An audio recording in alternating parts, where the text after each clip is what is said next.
and welcome to Valuechain News. I am Naomi Oleribe. First, the headlines.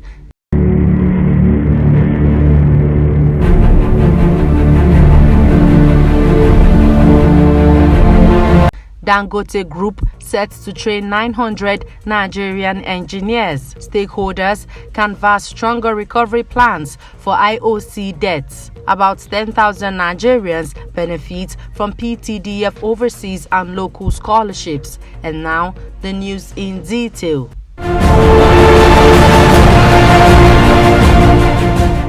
Dangote Group has concluded plans to train 900 engineers to be part of the workforce of the refinery, which is expected to commence operations before the end of the year. Dr. Ebele Oputa, AGM, Learning and Development and Stakeholder Relationship Management, Dangote Projects, reviewed this while hosting some members of the Society of Petroleum Engineers, SPE, and the Nigerian Content Development and Monitoring Board, NCDMB, at the Dangote Petroleum Refinery. Oputa said the company is dedicated to the training of young Nigerian engineers in refinery operations overseas and within the country. She noted that some young engineers employed by Dangote Petroleum Refinery are currently pursuing various doctorate and master's degree in some reputable universities in Nigeria.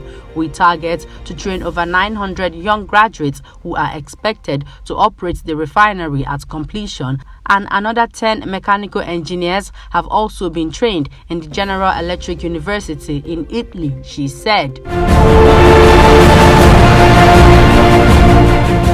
Players in the financial and oil sector were yesterday divided over indebtedness of oil companies operating in Nigeria to the government amidst the country's borrowing spree as they canvassed for stronger recovery plans. No fewer than 55 oil firms operating in Nigeria failed to pay 1.32 trillion naira to the government in 2020 alone, according to Nigeria Extractive Industries Transparency Initiative, NEITI. While some stakeholders have said that the failure of the government in meeting some of the joint venture agreements is responsible for the indebtedness, others insist that the government is not doing enough in recovering existing debt. The debt, according to NEITI, came mainly from royalty oil, royalty gas, concession rentals, petroleum profit tax, company income tax, education tax, value-added tax, and withholding tax, among others.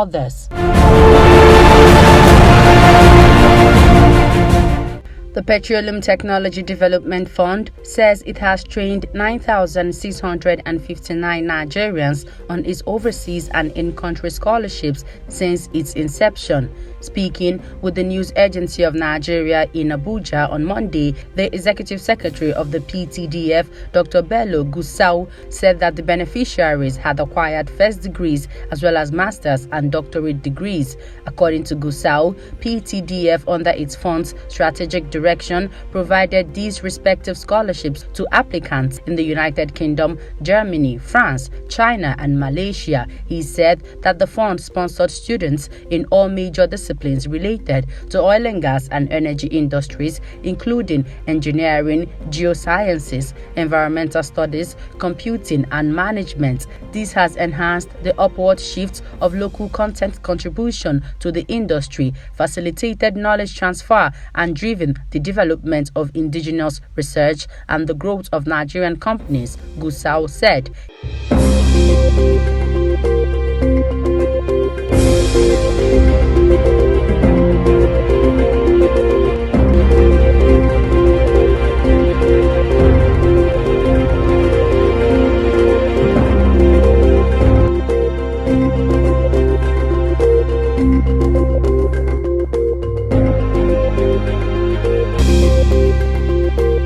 National Oil Company of Malawi, NOCMA, has come under intense fire for favoritism as local fuel transporters say the state-owned fuel company favors international fuel hauliers. These local transporters say is rendering them jobless. The aggrieved transporters disclosed this at a meeting between the local fuel transporters and members of Parliamentary Committee on Natural Resources and Climate Change in Salima over a proposal Russia, the government should have 90% control of fuel imports through National Oil Company of Malawi. Welani Chilenga, chairperson of the Parliamentary Committee on Natural Resources and Climate Change, said the transporters complained that most of their colleagues have been rendered jobless because a lot of work is given to foreign transporters. Chilenga hinted that the committee has resolved to meet all concerned stakeholders to address the issue.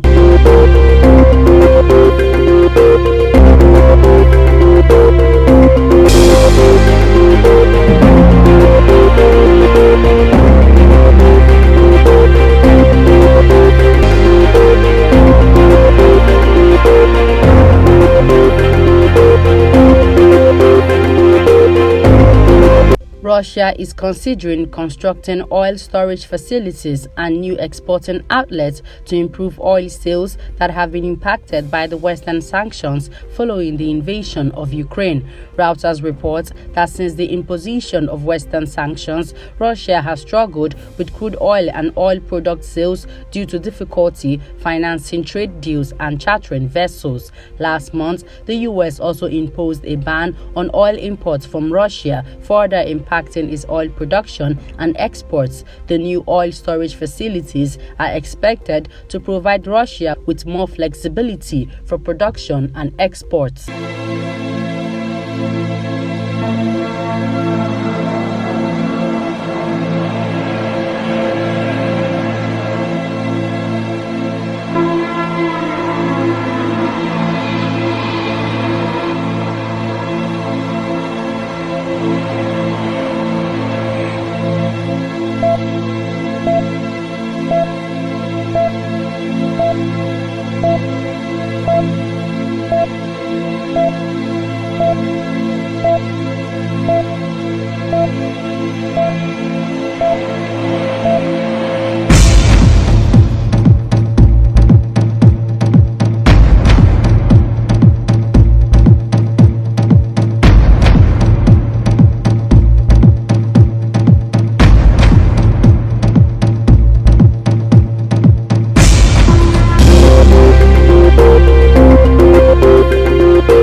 Stakeholders have rejected renewed calls for the return of the Standard Organization of Nigeria (SON) to the seaports, arguing that rather than seek return to the seaports, the agency should strike a balance between core quality standard, regulatory obligations, and revenue collection. A former president, National Association of Government-Approved Freight Forwarders (NAGAFF), Dr. Eugene Nweke, who said the influx of substandard products into the country through the seaports has nothing to do with SON's absence in the seaports. He blamed the trend on revenue generation, saying it is the sole responsibility of Nigeria Customs Service. Recall that in 2017, to improve Nigeria's ranking on the EODB, Vice President Oshibanjo launched the second National Action Plan on Ease of Doing Business as part of the administration's Medium-Term Economic Growth and Recovery Plan (EGRP)